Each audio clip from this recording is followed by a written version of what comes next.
નમસ્કાર, હું પૂરણ ગોંડલિયા eGondaliya.com માં આપનું સ્વાગત છે. આજનો વિષય છે બ્લોગમાં પોસ્ટ કેવી રીતે મૂકશો. તો સૌપ્રથમ આપને પ્રશ્ન થશે કે પોસ્ટ એટલે શું? તો બ્લોગ ઉપર મુકાતી કોઈ પણ વિગત એટલે પોસ્ટ. આપ બ્લોગ ઉપર કોઈ ટેક્સ્ટ મૂકો છો, કોઈ ફોટોગ્રાફ્સ, કોઈ વિડીયો, XYZ કંઈ પણ મૂકો છો તો બ્લોગની ભાષામાં એને પોસ્ટ કહે છે. તો આજે શીખીએ કે આ પોસ્ટ કેવી રીતે મૂકવી. બ્લોગમાં જ્યારે પણ આપ સાઇન ઇન થાવ છો તો સૌપ્રથમ આપના જેટલા પણ બ્લોગ રજીસ્ટર થયેલા હશે એમનું લિસ્ટ દેખાશે. એમાંથી આપ જે બ્લોગમાં પોસ્ટ મૂકવા માંગતા હોય એમાં કેસરી કલરનું અહીંયા આઇકોન છે, ત્યાં આપ જેવું આપનું પોઇન્ટર લઈ જશો તો ક્રિએટ ન્યૂ પોસ્ટ એવું નીચે દેખાશે. એમના ઉપર ક્લિક કરો. ક્લિક કરતાની સાથે આપની સામે આવું પેજ દેખાશે. હવે અહીંયા સૌપ્રથમ ઉપર લખેલું છે પોસ્ટ ટાઇટલ. પોસ્ટ ટાઇટલ સૌથી અગત્યની બાબત છે. આપ જે પણ કાંઈ વિગત મૂકો છો એમનું હેડિંગ, જેને આપણે ટાઇટલ કહીએ છીએ, ગુજરાતીમાં શીર્ષક, એ અહીંયા આપણે લખવાનું છે. સૌથી અગત્યની વસ્તુ એટલા માટે છે કે ગૂગલમાં આ નામે કોઈ પણ વ્યક્તિ સર્ચ કરશે તો આપના ટાઇટલ ઉપરથી એને આપનો જે બ્લોગ છે એ સજેસ્ટ કરશે ગૂગલ. તો બ્લોગનું ટાઇટલ સૌથી અગત્યની બાબત છે. અહીંયા હું મારા પોસ્ટ જે મૂકવાની છે એમનું ટાઇટલ અહીં ટાઈપ કરું છું. ટાઇટલ અહીંયા મેં લખ્યું છે. ટાઇટલ લખ્યા પછી અહીંયા નીચે આપની સામે બ્લેન્ક સ્પેસ દેખાશે. તો અહીંયા નીચે આપ જે પણ કાંઈ પોસ્ટ મૂકવા માંગો છો એ અહીંયા મૂકી શકો છો. સૌપ્રથમ ટેક્સ્ટની વાત કરીએ. લખાણ આપ જે પણ કાંઈ લખવા માંગો છો તે અહીંયાથી આપ લખી શકો છો. અહીંયા ટાઈપ પણ કરી શકો છો. એ સિવાય વર્ડની ફાઇલમાં જો ઓલરેડી આપની પાસે પહેલેથી કોઈ લખાણ ટાઈપ કરેલું હોય તો ત્યાંથી કોપી કરીને અહીંયા પેસ્ટ પણ આપી શકો છો. જેમ કે હું અહીંયા જે મારે પોસ્ટ મૂકવાની છે એ અહીંયા હું વિગત લખું છું. આ રીતે મેં વિગત અહીંયા તૈયાર કરી છે. હવે અહીંયા જે ઉપર આપ ટૂલબાર જોઈ રહ્યા છો એમનો પરિચય મેળવીએ. સૌપ્રથમ અહીંયા જે F આઇકન છે ત્યાં ફોન્ટ છે. આપ જે અહીંયા વિગત લખી છે એ ટેક્સ્ટના ફોન્ટ આપ અહીંયાથી બદલી શકો છો. તો એમના માટે સૌપ્રથમ આપ લખાણ છે એ સિલેક્ટ કરો. જેમ કે આ વાક્ય છે, એમના ફોન્ટ મારે બદલવા હોય તો એમને હું સૌપ્રથમ સિલેક્ટ કરીશ. ત્યારબાદ ફોન્ટ ઉપર જઈને આપ આ લખાણના જે પણ ફોન્ટ રાખવા માંગતા હોય એ ફોન્ટ અહીંયાથી સિલેક્ટ કરી શકો છો. ત્યારબાદ છે સાઇઝ. તો આ લખાણની સાઇઝ પણ આપ અહીંયાથી ચોઈસ કરી શકો છો. સ્મોલ, નોર્મલ, લાર્જ, લાર્જેસ્ટ જે પણ રાખવા માંગતા હોય એ અહીંયાથી રાખી શકો છો. ત્યારબાદ બી છે તો બોલ્ડ થશે, ઘાટા અક્ષર થશે. ત્યારબાદ ઇટાલિક એટલે ત્રાંસા થશે.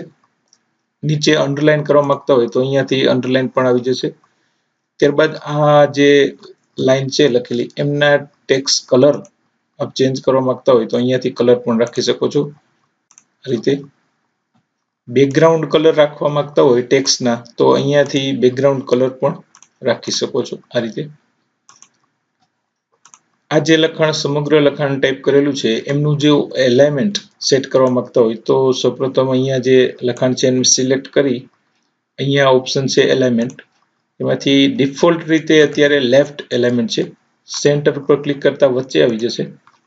રાઈટ ઉપર ક્લિક કરતા જમણી બાજુ આવી જશે. જસ્ટિફાઈ કરતા ફિટ ટુ સ્ક્રીન આ રીતે એલિમેન્ટ પણ સેટ કરી શકો છો. આપ જો ક્રમિક રજૂઆત કરવા માંગતા હોય તો અહીંયા એના માટે પણ ઓપ્શન છે. નંબરિંગ આપવા માંગતા હોય તો નંબર ઉપર ક્લિક કરવાથી અહીંયા આપ આ રીતે લખી શકો છો. જેમ કે વિડીયો પાર્ટ 1. ત્યારબાદ જેવું પણ એન્ટર આપશો ઓટોમેટિક નંબર છે એ ક્રમિક આવતા જશે. નંબરિંગની જગ્યાએ જો આપ બુલેટ્સ આપવા માંગતા હોય તો બુલેટ્સ પર ક્લિક કરવાથી બુલેટ્સ આવી જશે અને એ રીતે બુલેટ્સ પણ ક્રમિક ચાલુ રહેશે. આ સિવાય અહીંયા ઓપ્શન છે અ લખેલું આપણે જોઈ રહ્યા છો તે ગુજરાતીમાં લખાણ આપ લખવા માંગતા હોય તો એમના ઉપર ક્લિક કરી ત્યારબાદ અહીંયા આપ જેવું પણ લખશો તો આપ જોઈ શકો છો કે ગુજરાતીમાં લખાણ છે એ અહીંયા મળે છે. બાજુ નીચે સજેશન પણ મળે છે કે એમાંથી આપ જો સાચો સ્પેલિંગ રાખવા માંગતા હોય તો એમના ઉપર સીધો ક્લિક કરવાથી ત્યાં મળશે. આ રીતે સ્પેસ આપવાથી એ શબ્દો ત્યાં આવી જશે. આ સિવાય અન્ય ભાષાઓ પણ અહીંયા અની બાજુમાં ટીક કરવાથી આપણને ઓપ્શન તરીકે મળશે. એ ભાષામાં પણ આપ બ્લોગનું લખાણ છે એ લખી શકો છો. આપની પસંદગીની ભાષા સિલેક્ટ કરી શકો છો. ફરીવાર અ ઉપર ક્લિક કરવાથી ગુજરાતી ભાષા છે બંધ થશે, અથવા તો અન્ય કોઈ પણ ભાષા આપે જે ચોઈસ કરેલી છે એ ભાષા ત્યાંથી રદ થશે. હવે વાત કરીએ આપના આ જે લખાણ છે પોસ્ટ, એમાં કોઈ વેબસાઇટની આપ હાઇપરલિંક એટલે કે લિંક URL આપવા માંગતા હોય તો એ કેવી રીતે સેટ કરી શકાય. સામાન્ય રીતે કોઈ પરીક્ષાની હોલ ટિકિટ, પરીક્ષાની ડેટ, કોલ લેટર અથવા તો કોઈ અન્ય સારી વેબસાઇટની આપ લિંક સજેસ્ટ કરવા માંગતા હોય તો પોસ્ટમાં એડ કરી શકો છો. જેમ કે આ પોસ્ટ છે MS ઓફિસ વર્ડ ના ગુજરાતીમાં બનાવેલા વિડીયો ની મારે લિંક અહીંયા શેર કરવી છે. તો એમના માટે સૌપ્રથમ ધ્યાને રાખશું કે કઈ જગ્યાએ પોસ્ટ કરવાથી આ લિંક ઓપન થશે એ સૌથી અગત્યની વસ્તુ છે. એમના માટે સૌપ્રથમ એ વાક્ય શબ્દ સિલેક્ટ કરશો. જેમ કે આ પોસ્ટમાં હું અહીંયા લખું છું, અહીંયા મેં આ રીતે લખેલું છે MS office word all video click here. તો આના ઉપર ક્લિક કરવાથી આ વિડીયો મળે એ હું ઈચ્છું છું. તો સૌપ્રથમ આટલા વાક્યને હું સિલેક્ટ કરીશ. ત્યારબાદ ઉપર જે આ લિંક લખેલું છે અહીંયા આપ જોઈ શકો છો, ત્યાં લિંક ઉપર ક્લિક કરીશ. હવે આપણને આ ઓપ્શન પૂછવામાં આવે છે વેબ એડ્રેસ. એમની સામે અહીંયા જે બ્લેન્ક સ્પેસ છે ત્યાં આપે જે તે વેબસાઇટનું URL એન્ટર કરવાનું છે, લખવાનું છે.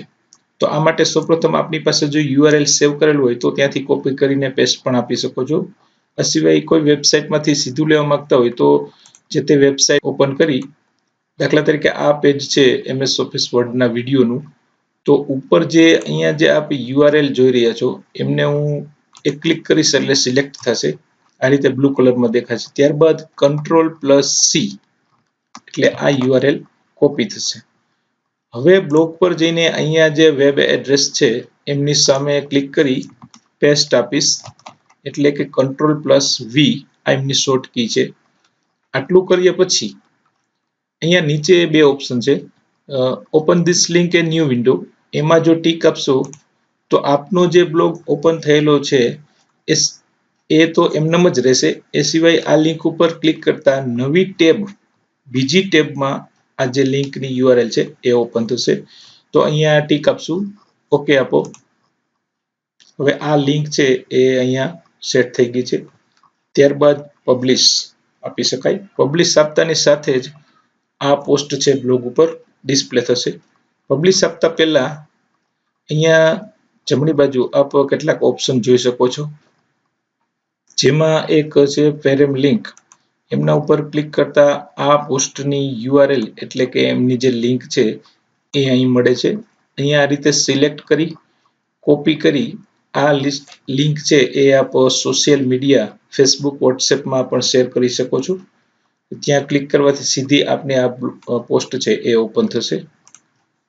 હવે પબ્લિશ ઉપર ક્લિક કરું છું.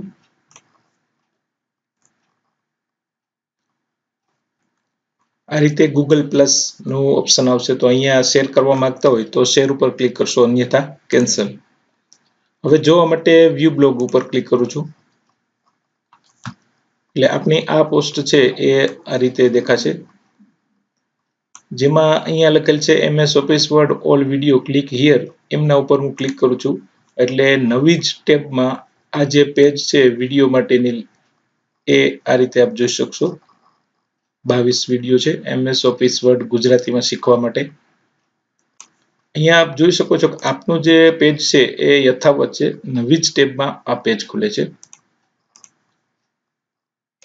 પોસ્ટ મુકાઈ ગયા પછી પણ જો આપની આ પોસ્ટમાં કોઈ સુધારો કરવા માંગતા હોય, એડિટિંગ કરવા માંગતા હોય તો જે તે પોસ્ટની નીચે એડિટ ઓપ્શન મળશે, ત્યાંથી એડિટ પણ કરી શકો છો. એડિટ કર્યા પછી પબ્લિશ આપવું અથવા તો અપડેટ, વ્યૂ, શેર, સીધી આ પોસ્ટને શેર અહીંયાથી પણ કરી શકો છો અને ડિલીટ પણ કરી શકો છો.